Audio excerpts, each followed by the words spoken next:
Hi everybody, I'm here with Lisa Schulze and we are going to be talking about the campaign that she started called Letters to Trump. Hi Lisa. Hi, how are you? Good. Tell me all about your campaign and what you hope to accomplish. Right after the election, like a lot of people, I found myself, I was surprised that there were enough people in this country that would elect somebody like Trump. I'm not naive. I know that there are a lot of people that hold a lot of values that I don't have, but I just don't think I believe that there were that many of them. I and agree. that many of them willing to come out of the woodwork and vote for someone like him. Right. But I think it's more like we didn't get the masses out there, don't you think? Or do you think people just didn't vote? I don't know. I don't know what was behind it. I think part of what was behind it is that, like other people in history, I think he appealed to one of the most basic instincts that we have, and that was fear. Yeah. And I think he made people afraid for their futures and afraid for their jobs, and he gave them an out. And I think a lot of people took that. And I don't think a lot of people who voted for him would identify as being racist or homophobic or isolationist, but unfortunately that's exactly what they have voted for, whether or not they self-identify that way. At least that's how I see it. Right.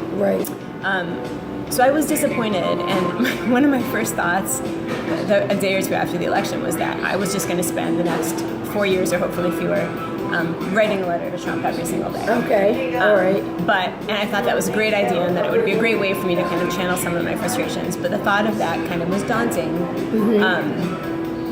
But less because it was daunting, and more because I wanted to represent a lot of different viewpoints. I had the idea of trying to make it more of a project that would involve a lot of writers. And that's kind of how Letters to Trump was born. So I started with people I knew, and talked to them about what I wanted to do and what I hoped to accomplish. And it kind of grew from there. And I have friends of friends and friends of friends of friends, and a few random people who have contacted me now through the site writing for me regularly. So we just started on Inauguration Day. Okay. And what the site is, it's a website. It's letterstotrump.com. All right, I'm going to hold up my little sticker. The sticker. letterstotrump.com, backwards. Oops, yeah. Sorry, but you can see it on Facebook too. Yeah, we're also at facebook.com/letterstotrump. Okay. And so what the goal of the site is to post a letter every single day, at least one letter, sometimes there's more than one, written to the president about things that are happening that are concerning us that we think he could be doing better on. The first few letters that have posted since the inauguration and the march, the first several were very general, as you would sort of expect. We're very focused on the inauguration and what people hoped for him as a president. There were some that were focused on the march and what they wanted him to get out of the march.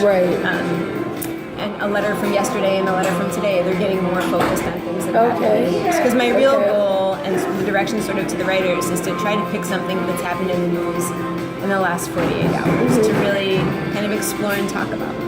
So that's kind of what I'm doing. So do you think that the Trump camp, they're so dysfunctional, but do you think anyone in the Trump administration even is aware of it and looks at it? I don't think so yet. Originally, one of the things I had planned to do was also to submit the letters every single day through the White House website. Oh, good idea. I think instead, from everything I've read, even when you're trying to contact your senators or your congressmen, it's more effective to actually send letters than to email anything. If you actually want people to read them, do anything with it. So at this point, I've decided I'm going to print off the letters and once a week or so send a package. Oh, nice. Yeah, that's a good idea. And that way I also have to supply slightly less identifying information about myself than I would through the site if I were emailing it.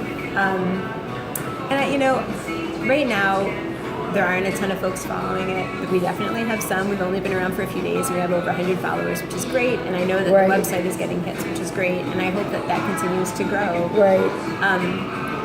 And I guess my ultimate goal through the site is to convince people one way or another, like we were talking about, that small acts matter, that you can't tell yourself that it doesn't matter if you call your senator, it doesn't matter if you call your congressman, it doesn't matter if you donate $10 to whatever nonprofit you want to donate to, because it's just a drop in the bucket or it's just one voice.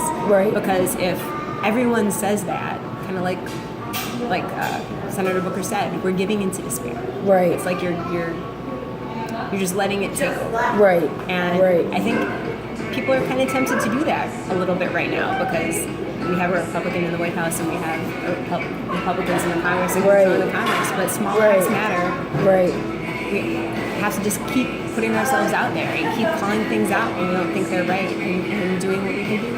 Right. Good. Well, thank you for talking with me today and sharing. We hope that you have enjoyed this video, short clip on something that you could do to take action. Again, it's letters, the number 2, Trump. I'm going to hold this up even though it's backwards, but I love this part. Read, share, and repeat. So, and it's www.letterstotrump.com. Number two. All right. Thank you, Lisa. Thank you. Bye, everybody.